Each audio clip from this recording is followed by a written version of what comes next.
What's up, guys? WhoNeedsMeta here. Okay, so you spammed me with messages and all of the shenanigans, and finally doing it. Mermail deck profile, new format. I wanted to get testing in before I just threw something out there, some piece of crap that you guys could just be like, oh, okay, it's a deck, he plays it, I'll play this. And it's like, I wanted to put out there what I thought was the best thing possible going into the format. I will obviously change it, but or depending on what happens, especially the sideboard, we'll get right into it.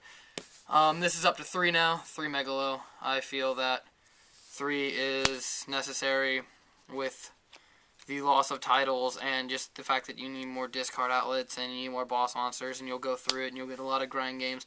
So 3 Megalo for the grind game. And then 1 lead to take cards out of your opponent's hand and to have something bigger than Megalo. Triple Tias, the best monster in the deck in my opinion. Never play without it. Card's good. Triple Lind, self-explanatory. Mermaid Bitch does what Mermaid Bitch does. 3 Pike. 3 Pike is good. And then the 1 turds to recycle the infantry mostly. And then to be 17 rather than 16. Up to 3 Gund, of course. 3 Gund, always good. And for the Atlanteans, and this works really well with Archer. Play Archer. I can't stress that enough. 1 Goons, the 3 Infantries, and the 3 Marksmen. I will still play 3. I don't like side deck cards. I don't like, I want to save my MSTs for D-Fissures and stuff like that, and I don't want to have to worry about Mirror Forces and D-Prisons and stuff like that. I would rather take those out with this rather than blind MST game 2 and 3. So 2 Aqua Spirits. This is just for your rank 4 engine because the rank 4 engine is good. Simple as that. You need your rank 4s. You need to get to Laval Chain to get this engrave as fast as possible. Title. It's a recurring level 7. If your play gets screwed over, you just bring back title and then everything's okay. Still playing the 1 Abyss Soldier. Please play Abyss Soldier. Abyss Soldier is very good. You can bounce Ophion, you can bounce Dracossack, you can bounce Big Eye, you can bounce things that are bigger. Abyss Soldier is a good card. You got the 1 Archer.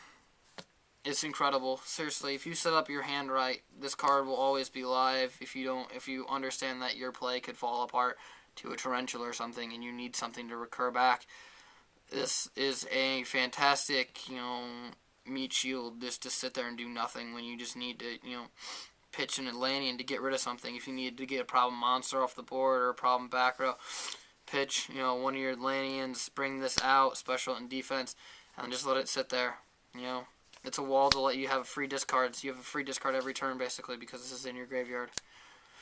And then double Max C and double Effect Failure. And then for spells, got 1 Salvage, 1 Dark Hole, and triple MST to get rid of pesky back row. I think back row is going to be good going into the format, but that's just my opinion. I feel like Constellars, Fire Fist, Boojins, maybe Fire Kings a little bit. I'm not really sure what exactly we're going on, but bring MST.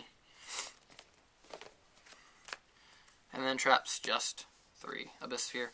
I've toyed around with the idea of taking out the Veilers, demoting them to the side deck, and then putting in, like a Compulse or a Tarantula or a Mirror Force or something in their place. But I haven't really been able to tinker with the side deck because everything that's in my side deck, I want in my side deck. But I still like the idea of being able to play Veiler because I think Veiler's really good because, being able to make the few 8s that you do. Onto the extra for 7s. We have Black Rose and Gungnir, just for that. I don't play Dulorn at all. For 8s, we have Spark Dragon. If you do manage to make this with Archer, which you probably won't, but there's, that off chance, you can just use its effect to protect itself to die before it dies for the battle phase. And then if you end up making this, you can just pop itself before the battle phase or just not enter battle phase. But yeah, good cards. And then the Exceeds, rank 3s, Zen Mains. If you make Zen Mains again with Archer, you can destroy itself if you want to enter battle phase, if you need to pop a card. destroy itself, and then destroy something, or just not enter battle, put in defense.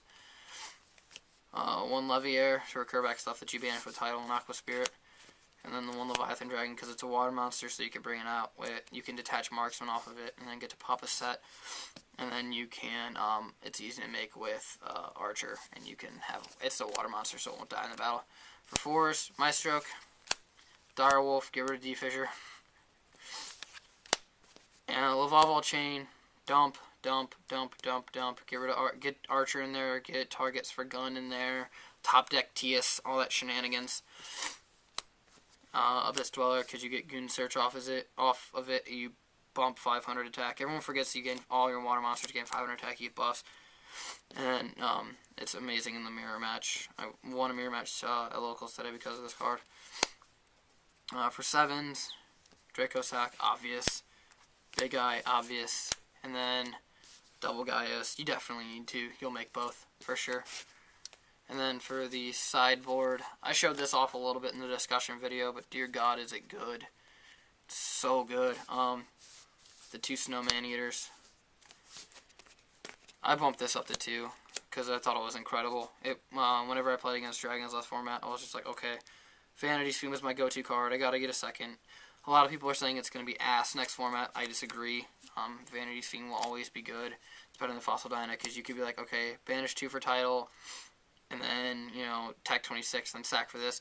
Or my personal favorite, bring back Archer, and then sack for this. Archer's like a Treeborn Frog almost. Still, 1 Jinzo. I think Jinzo's awesome. I just freaking love Jinzo. I think it's a great card. Shut down all the back row. Max C, 3rd C. 1 DD Crow. Don't have room for the 2nd, but the 1 is definitely playable, especially against stuff like Boojins and Fire Kings. The only annoying part against Fire Kings is if you DD Crow the Grunix and they happen to have the circle. It happens. It's Yu-Gi-Oh! 2 Skill Drains, because Skill Drain is just a good card. It's a really good card. If you have, you can side this format. You just have a distinct advantage. Double Iron Wall. Prophecy, even though they only have 1 Fate, don't let him use Fate. The deck is pointless without Fate, can't do anything. Boojins, definitely Boojins. Even Lavels to an extent, and some other, shenanigan decks that vanish. There'll always be something like Chaos Dragons that you'll run into, or Iron Wall will definitely be good. Another card that people are saying ass this format that I'm still going to side, because I think you should always side it, is Goes and Match.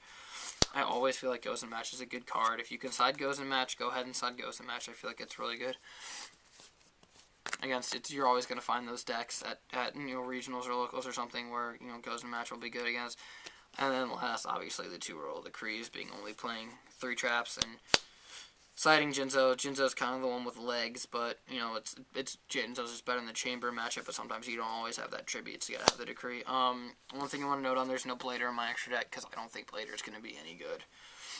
But we'll have to I put it in my binder. I'm holding on to it just in case. Just in case, you never know what's gonna happen. But for right now, I definitely think that this is, what the deck is gonna be like right now. Thoughts, comments, questions, go ahead and ask, but that's the build I have right now, so let me know what you guys think, and thanks for watching.